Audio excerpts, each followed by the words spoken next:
Hi student, I am Helen Inyang, your course facilitator on AEA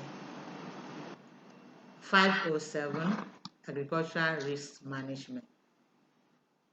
Today we are taking topic 2, the nature of agricultural production. Just like you enjoy topic 1, I assure you that topic 2 will be very interesting. Stay put and listen. Thank you.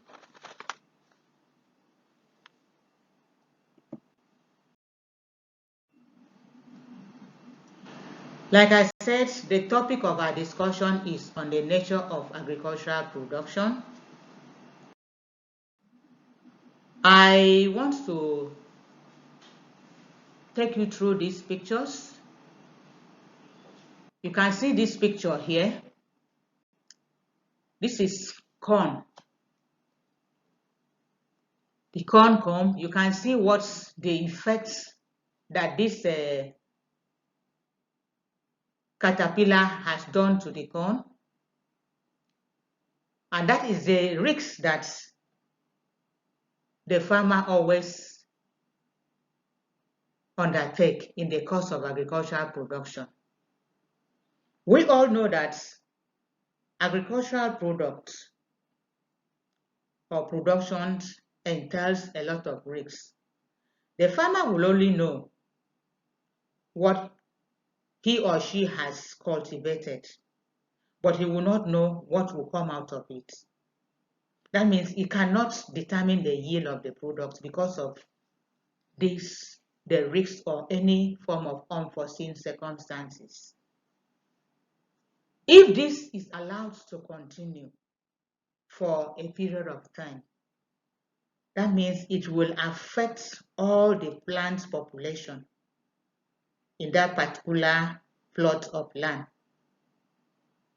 And at the end of it, you discover that the farmer will only operate at a loss. So as such, this has to be stopped. This entails rich management strategies. So with a proper good rich management strategies, the farmer will be able to prevent this. Also, looking at these pictures here, these are agricultural products which are highly perishable. If this is allowed for maybe a period of 2-3 days without being disposed or sold out to the consumers, they will all deteriorate, and then the farmer will operate at a loss, because for the fact that production does not end until it reaches the hand of the final consumer. So once the farmer produces, he or she must make sure that she disposes of her products, especially the highly perishable product, within a short period of time. That is why so many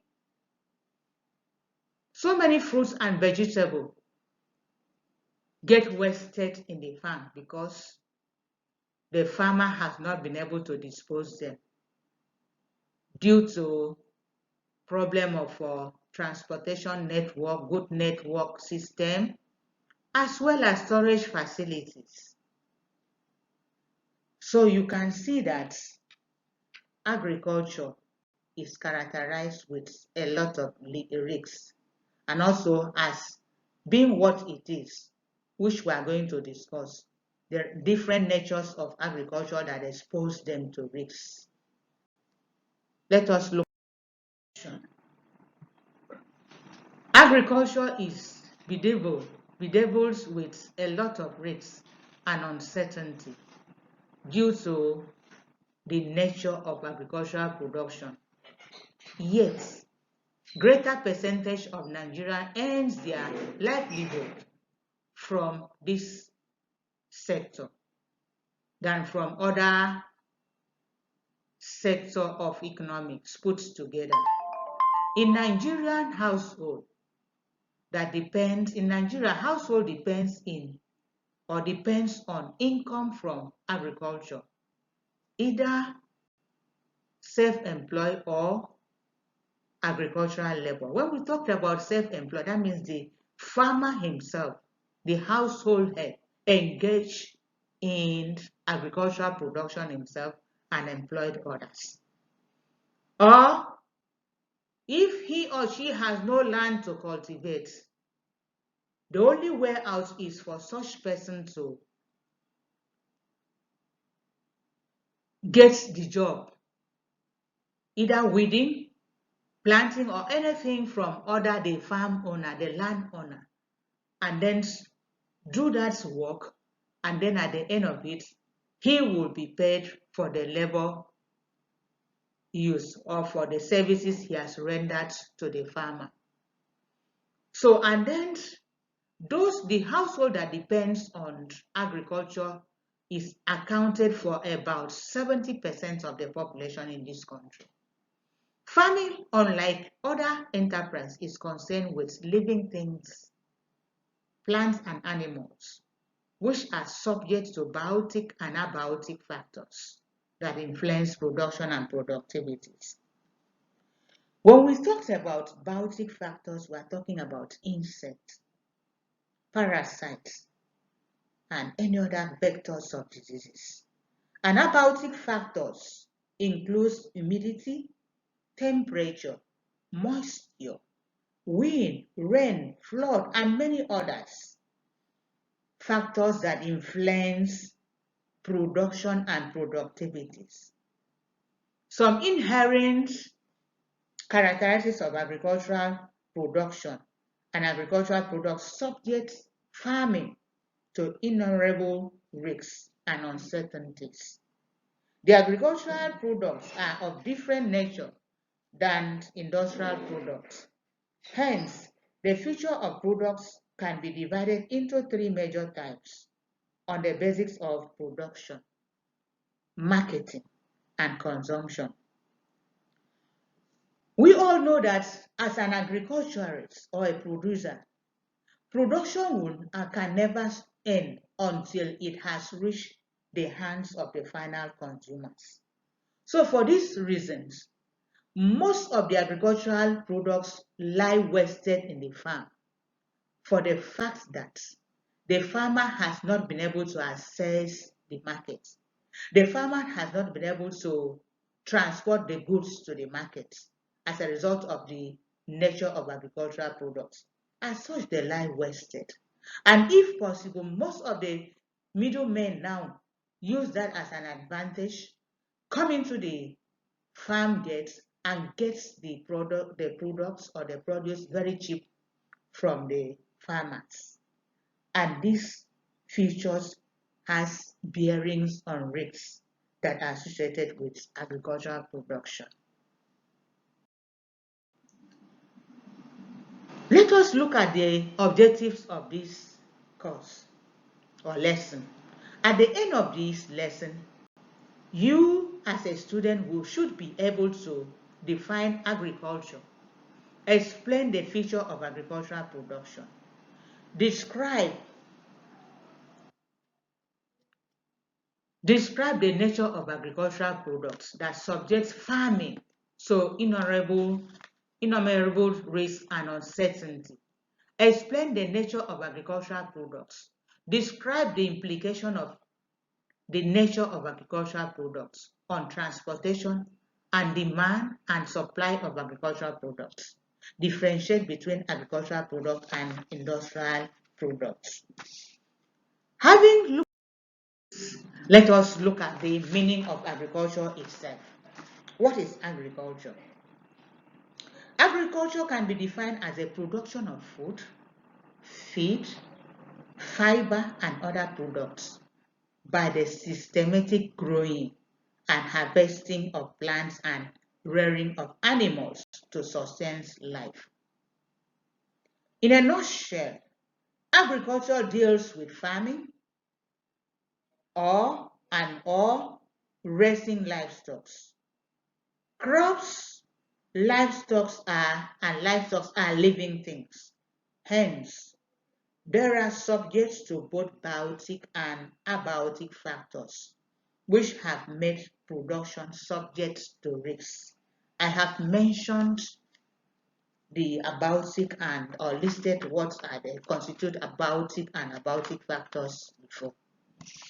So, looking at this, let us also look at the features of agricultural production and risks biologically. One of the features here is, look at it here, agricultural production is a biological process. When we talk about biological process, we are talking about the growing of crops and rearing of animals as a biological process. Crops that is planted into the soil germinates, grow up, and reproduce by natural process. Chicken, sheep, goats, cattle, and other livestock also grow up and reproduce by natural process. Although a lot of inputs may be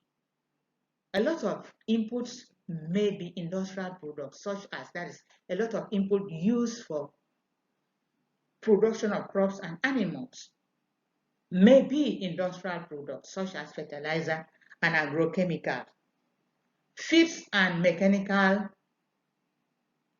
implements and gadgets. The community themselves results from biological activities over which man has limited influence. The implication of this are in two folds. That is, agriculture is a biological process. The implication of this are of two folds.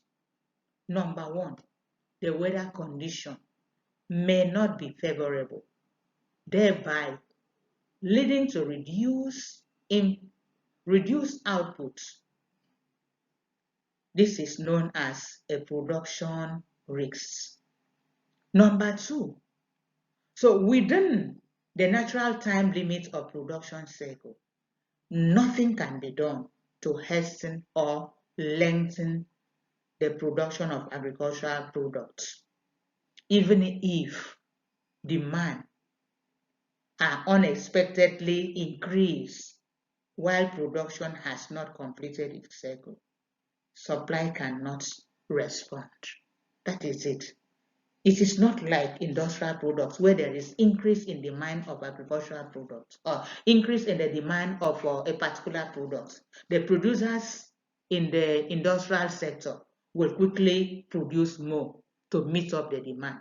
But agricultural production is not like that. Once the crop is planted, it must complete its cycle before it will be taken to the market. Also, in the case of animals, it takes animals a certain period of time for such animals, taking for example broilers. It takes about 6 weeks, minimum of 6 weeks, for a broiler to be due for table, to be due that to get to a marketable size.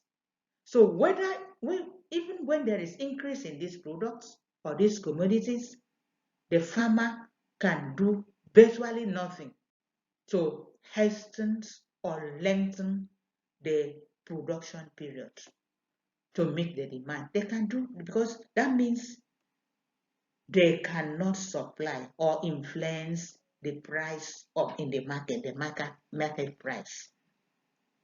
So this will subject farming enterprise to input risks.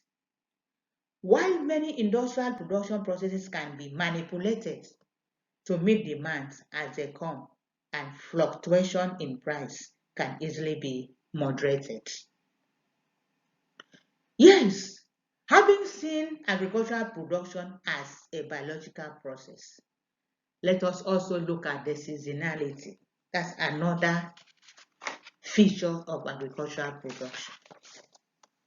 So the production of many crops depends on seasons, especially the rainy season.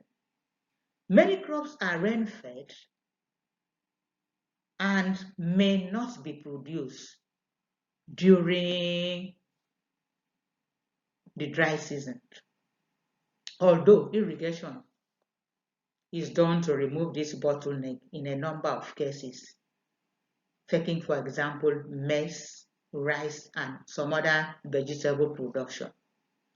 This can only be practicable under high-level technology, that's large-scale agriculture, which we all know that most of our farmers, the farmers in Nigeria, operate on a small scale. And most of them still depends on rainwater for their production, especially as water sources for irrigation may be unavailable or may depend on the rain. This weather condition is a major determinant in crop production, which subjects crop production to climatic risks, which comes under the umbrella of production risks. Many other agricultural production processes depend on the season for full output.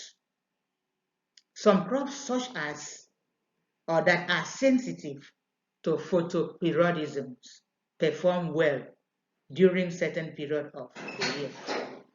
Others, such as cowpea, melon, and groundnuts, are known to be sensitive to it to the time of planting.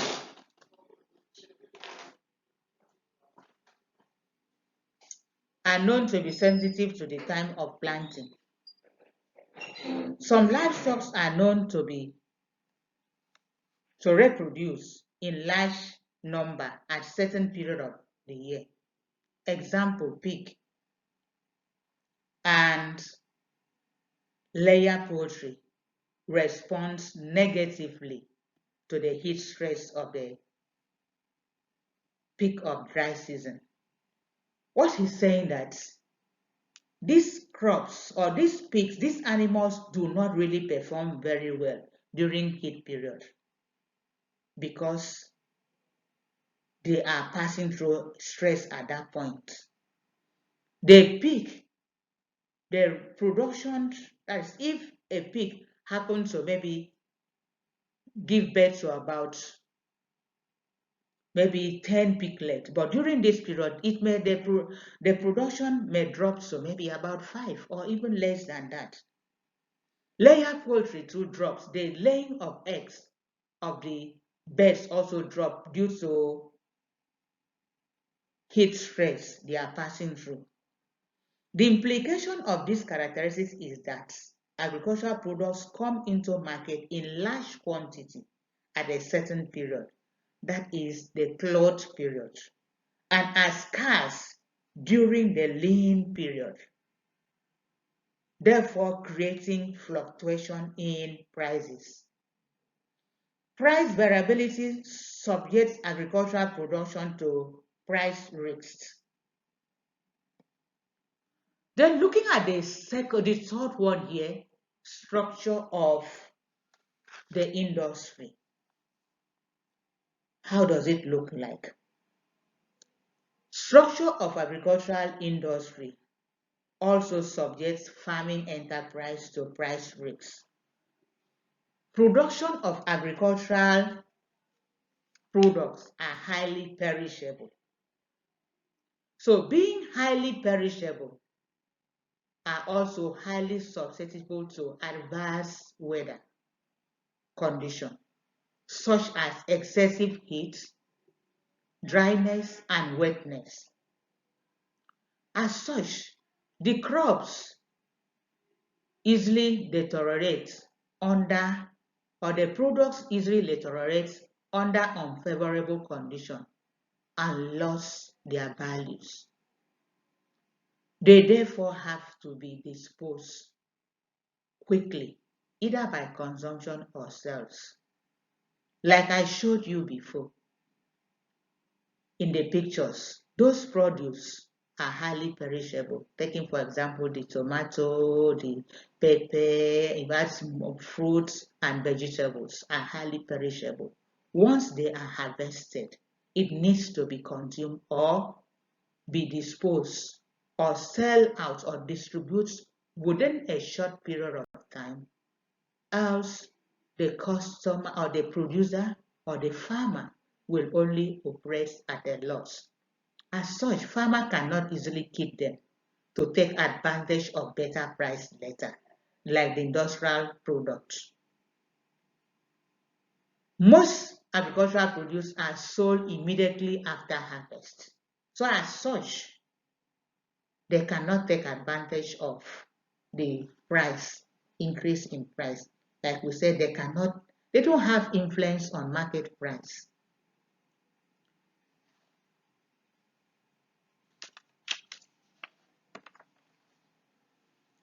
So also,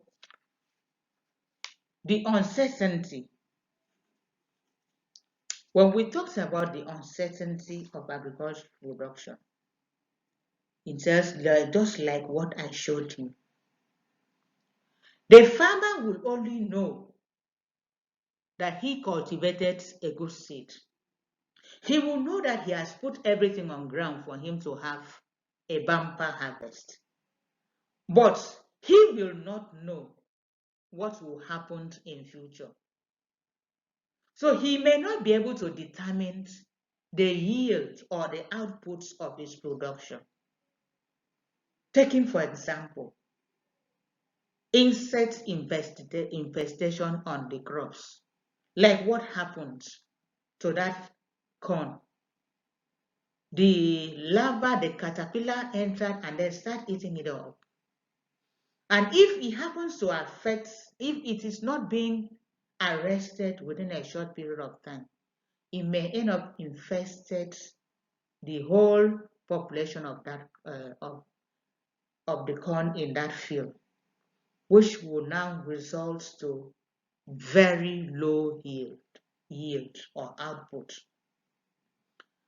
And also, not only that, sometimes after cultivation, the farmer will think, I will make much money. I will make a bumper harvest this year. Drought may set in. No water for the crops to produce well. As such, the production will be reduced. The output will be reduced. Or sometimes flood, excessive rainfall will also result into poor yield in agricultural products. Not only pertaining to crops alone, livestock too also depends on the climatic factors or the other factors, risks. Taking, for example, in a situation where there is an outbreak of disease, if the farmer did not really take proper precaution, it may wipe off all the animals that he produced and within a short period of time. You can see that agricultural products production is characterized with a lot of uncertainty. Then let us look at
I believe you must have watched these videos and you will be able to discuss about the certain characteristics involved in agriculture. From that, we have looked at the nature of agricultural products as highly perishable, bulky. It also has its differentiation, substitution, and raw materials. So we can now explain from that video. We have seen that agricultural products are highly perishable. As such, it cannot be stored for a long period of time. So that is why most of the farmers produce, after production, sells their products within a very short period of time, especially those that cultivate highly perishable crops such as vegetables and fruit. They dispose of their products within a short period of time. And then the farmers, being what they are, who does not have storage facilities, will not be able to store these products for at least for a period of time. They dispose them. And as such, some of these products go bad in the farm before they are even taken to the market because of this nature. Then another thing is that agricultural products are always bulky. So the bulky nature of these products, which makes that is most of the agricultural products are bulky, that is, they have much more volumes or weights or size than their real value. So the volume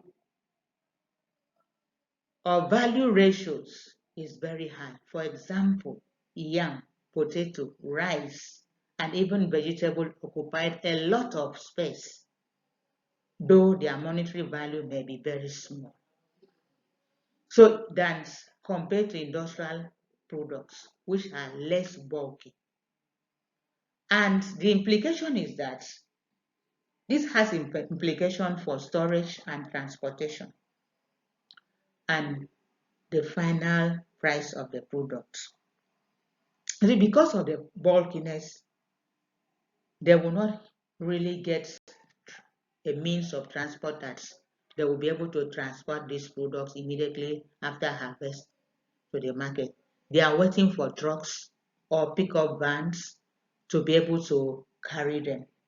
And if this is not found immediately, those products will deteriorate in the farm. And also, if they have been able to take this to the market, because of the bulkiness in nature, the price, their final price, because they are raw materials, not finished products, the price is always very low compared to the volume of that product. When we are talking about differentiation here, agricultural products are not homogeneous per se. Rather, they are differentiated physically in size and in shape. Taking, for example, yam, potato, oranges, and eggs. You see, this one you have in yam, you have grade A, that is the bigger yam. You have the medium size and the smaller yam. Eggs, so we have jumbo eggs, that is the extra large egg. We have the normal egg and the smaller egg. You can see all these ones also, they are different even though they are the same product, but they're different in size and shape. Even they may also be differentiated in quality. Taking, for example, oil palm. As palm oil, you can see that palm oil, there are good ones, those ones that are good for consumption. There are other ones that are not very good for consumption, and there are others that are very, very bad. Those ones can be used in the manufacture of soap or pomades or cream. So, and the good ones, the grade A attracts higher price, the grade B followed, and the C lesser price. Also, Gary, the same thing. Gary are of, even though they have the same process and they are the same products, but they also have differ in their quality. We have the white Gary, yellow Gary, and some of them are not really very good. So you can see they are different, in which we have the grades, like I said, grade 1, grade 2, A, B, C. They may also be differentiated by customers' affinity. Taking, for example, one customer, a customer may stick to only one retailer shop to purchase his or her food items. This also on the ground that that person's maybe goods are always good. He sells good quality produce. Then when we look at the substitution here, agricultural products have zero or negligible elasticity of substitution. Food products are, all food products are agricultural products. It's only very few of them, if there is any, are synthetic products that may be used as food in special, that is on very special rare occasions. So items of foodstuff may be substituted one for the other. Taking, for example, cocoyam is substituted for white yam in making pounded yam. Rice and maize have close substitutes in making porridge. But though they are not perfect substitute, that's rice and maize, but they are close substitute, but they are not perfect substitute. As such, increase in the price of one will result to increase in the demand of the substitute.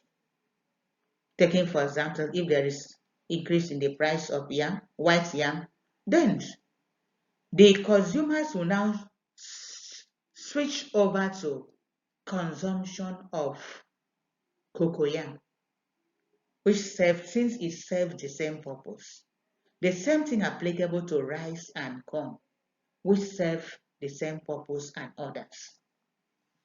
Agricultural products can also be used as raw materials for agro-allied industries. When industrial demand competes with domestic demand, prices can also raise up, especially in advanced production condition, that is maybe the off-season, the lean period. Prices of those goods can also shoot up automatically. So the nature of agricultural products and their production processes, as we have discussed so far, make their markets to be unique, or marketing to be unique and different from marketing of industrial products.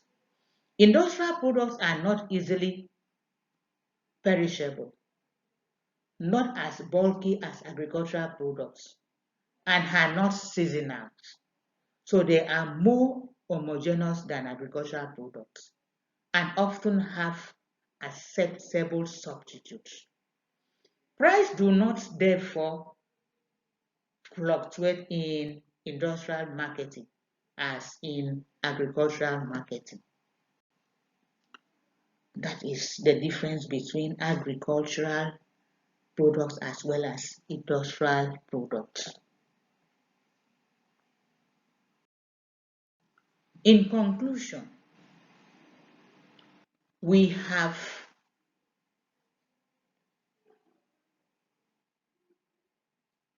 been able to define agriculture, and also we have been able to see that agricultural production, unlike other enterprises, in other sectors of economy undergo biological processes, which made it dependent on. In this lesson, you have also learned about the nature of agricultural products and its implication on transportation and their demand and supply. In a summary, we have been able to define agriculture. We have also been able to state and explain the features of agricultural production vis-a-vis the agricultural risks. We have also been able to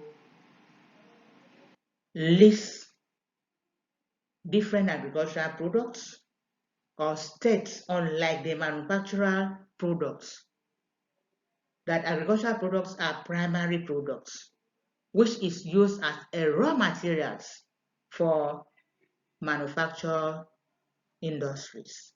Hence, they command low price unless they are processed. Some of them are bulky in nature. As such, transportation from one farm or from the farm to the market is often a problem for them. Also, the condition that compel farmers to sell their products at the farm gates at relatively low price to middlemen. All these things characterize it. After harvesting, you labored, produce. At the end of it, you are unable to take it to the market because of transportation problem. And as a result, whoever that comes, the middlemen that are known to be exploitative, to have that exploitative tendency, will exploit the farmers and get their products or produce very cheap and take them to urban areas and sell at a very high price. So all this is a problem to agricultural sector. Let us look at the following assignment. Have to give you this assignment home. Please work on it, and then we'll discuss in our next facilitation. We'll discuss during our next facilitation. So number 1 is explain the characteristics of agriculture. What do you mean? That is the characteristics of agricultural production and its implication. That is number 1. You explain that, list them down, and then explain them. We have been able to see different characteristics of agricultural production. So we are expected to itemize them and then explain them. Then number 2, mention the nature of agricultural products. 3, what are the implications of this nature of agricultural product mentioned on agricultural products on risks? What are the implications of this on risks? So we are going to look at this in our next. We'll look at this, we'll discuss on this in our next class before we proceed to the next topic. So that is. So in our next discussion, we will talk about the meaning, sources, and type of agricultural risks. Thank you. I am still Dr. Helen Inyang.